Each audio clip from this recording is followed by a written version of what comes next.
आज का हमारा टॉपिक है गुप्तकालीन धार्मिक जीवन।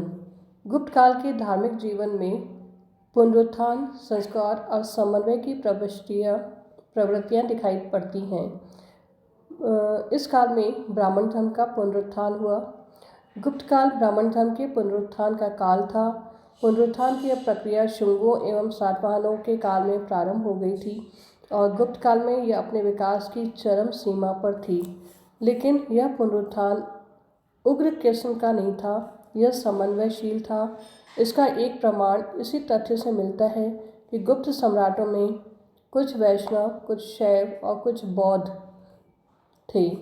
वैदिक धर्म के यज्ञ अनुष्ठान गुप्त काल में पुनः लोकप्रिय हो गए। गुप्त सम्राटों ने वैदिक परंपराओं के अनुसार अश्वमेध यज्ञ किए।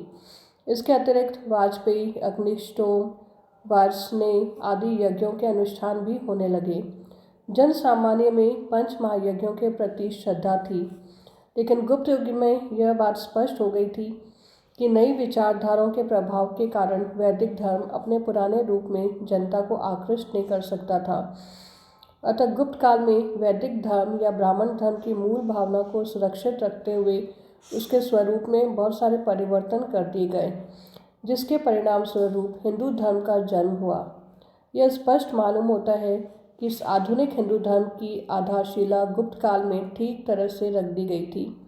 यह नवविकसित धर्म भारत के दूसरे धार्मिक संप्रदायों को प्रभावित तथा आत्मसात कर रहा था तथा धार्मिक समन्वय और ऐक्य का मार्ग प्रशस्त बना रहा था। ब्राह्मण धर्म में जो परिवर्तन घटित हुए वे युगांतकारी परिवर्तन कहे जा सकते हैं। इनके द्वारा ब्राह्मण धर्म के भीतर पूर्ण रूपांतरण घटित हुआ। वैष्णव और शैव मतों को अपने में समन्वित कर एक नए देव परिवार का विकास किया गया, जिससे नए धार्मिक साहित्य पुराणों की रचना हुई। इस कारण इस धर्म के संप्रदायों को पौराणिक धर्म भी कह दिया जाता है। कालांतर में पुराणों ने धार्मिक साहित्य के रूप में वैदिक संहिताओं और ब्राह्मण ग्रंथों का स्थान ले लिया। इस समय में हिंदू धर्म के तीन महत्वपूर्ण पक्ष विकसित हुए। यज्ञ का स्थान उपासना या भक्ति ने ले लिया, मूर्ति उपासना का केंद्र बन गई और उपासना स्थलों के रूप में देव मंदिरों का विकास होने लगा। वैदिक देव मंदिर के नामों की नई व्याख्याएं कर दी गईं और दो प्रमुख देवता आराधना के केंद्र हो गए, विष्णु तथा शिव। वैष्णव तथा शैव संप्रदाय का विकास हुआ। इन दोनों धर्मों का समन्वय गुप्त काल की प्रमुख विशेषता है। मानव जीवन के चार पुरुषार्थों पर बल दिया गया है: धर्म, अर्थ, काम तथा मोक्ष। इन चारों का सम्यक संतुलन आवश्यक था। वैष्णव धर्म को गुप्त सम्राट ने काफ़ी संरक्षण प्रदान किया। इस समय इसकी लोकप्रियता चरम सीमा पर थी। गुप्त काल में अनेक वैष्णव मंदिरों का निर्माण हुआ। प्रचुर मात्रा में विष्णु या नारायण या नर नारायण की मूर्तियां बनने लगीं। विष्णु की विभिन्न रूपों में कल्पना की गई और अवतारवाद का सिद्धांत लोकप्रिय हुआ। विष्णु के 10 अवतार माने जाते हैं: मत्स्य, कूर्म, वराह, नृसिंह, वामन, परशुराम, राम, कृष्ण, बुद्ध व कल्कि। अवतार की अवधारणा भारत में गुप्त काल से कहीं अधिक प्राचीन है। विष्णु से संबद्ध अवतारों में से वामन अवतार और वराह, मत्स्य और कुंभ अवतारों का उल्लेख शतपथ ब्राह्मण व अन्य ब्राह्मण ग्रंथों में मिलता है, किंतु तब इन अवतारों को विष्णु का नहीं वरन प्रजापति ब्रह्मा का अवतार माना जाता था।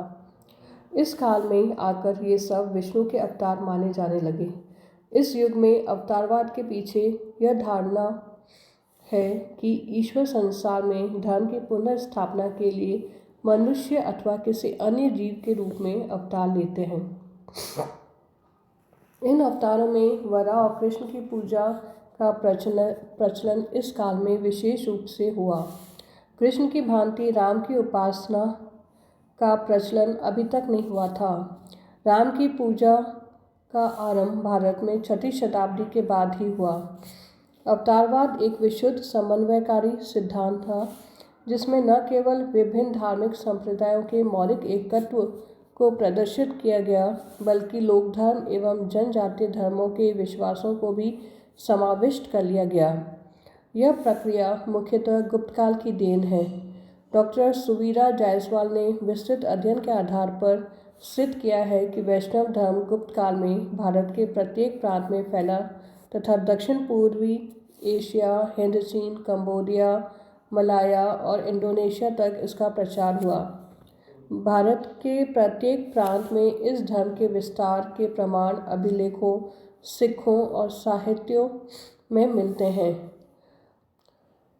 इस काल में शैव धर्म भी प्रगतिशील था। अनेक शिव मंदिरों का निर्माण इस काल में हुआ। कालिदास की अनेक कृतियों में शिव के विभिन्न रूपों, मतों तथा सिद्धांतों का उल्लेख है।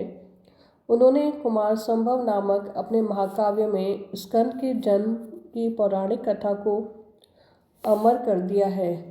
भारवी का महाकाव्य किरातार्जुनीय भी इस दृष्टि से उल्लेखनीय है। इसमें किरात वेशधारी आखेटक शिव एवं अर्जुन के बीच युद्ध का वर्णन है। शिव से संबंधित 2 पुराण वायु अमर से इसी युग की रचनाएं हैं। अनेक शिव मंदिरों का निर्माण इस युग में हुआ। शिव की मूर्तियां 2 प्रकार से बनाई जाती थीं, मानव आकार में तथा लिंग रूप में। गुप्त काल में दोनों रूपों में शिव मूर्तियां बनाई गईं। अर्धनारीश्वर के रूप में भी शिव की कल्पना की गई तथा शिव व पार्वती की संयुक्त मूर्तियां गुप्त काल में बनी। हरिहर मूर्ति में शिव को विष्णु के साथ दिखाया गया, जो वैष्णव व शैव धर्म के समन्वय का प्रमाण है। हरिहर की अनेक मूर्तियां गुप्त युग में बनाई गईं। इस काल में त्रिमूर्ति ब्रह्मा, विष्णु व महेश की पूजा का भी प्रचलन हुआ। गुप्त काल में शैव धर्म के अनेक संप्रदायों का विकास हुआ। वामन पुराण में 4 शैव संप्रदायों का उल्लेख किया गया है: शैव, पाशुपत, कापालिक और कासु। गुप्त काल में देवी पूजा या शक्ति पूजा का प्रचलन भी हुआ। शक्ति पूजा के साथ एक विशद पौराणिक कथा साहित्य का भी विकास हुआ।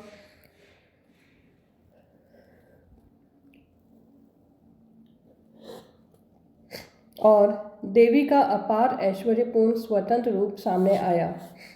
देवी की विभिन्न मूर्तियां पूर्वी भारत या बंगाल से प्राप्त हुई हैं। अर्धनारीश्वर के रूप में शक्ति और शिव दोनों संप्रदायों का एकीकरण हुआ। गुप्त काल में सूर्य की उपासना करने वालों का भी संप्रदाय विद्यमान था। मंदसौर शिलालेख के प्रारंभिक श्लोकों में सूर्य की उपासना की गई है। इस लेख से मालूम पड़ता है कि इस स्थान पर एक सूर्य मंदिर था। स्कंदगुप्त के काल में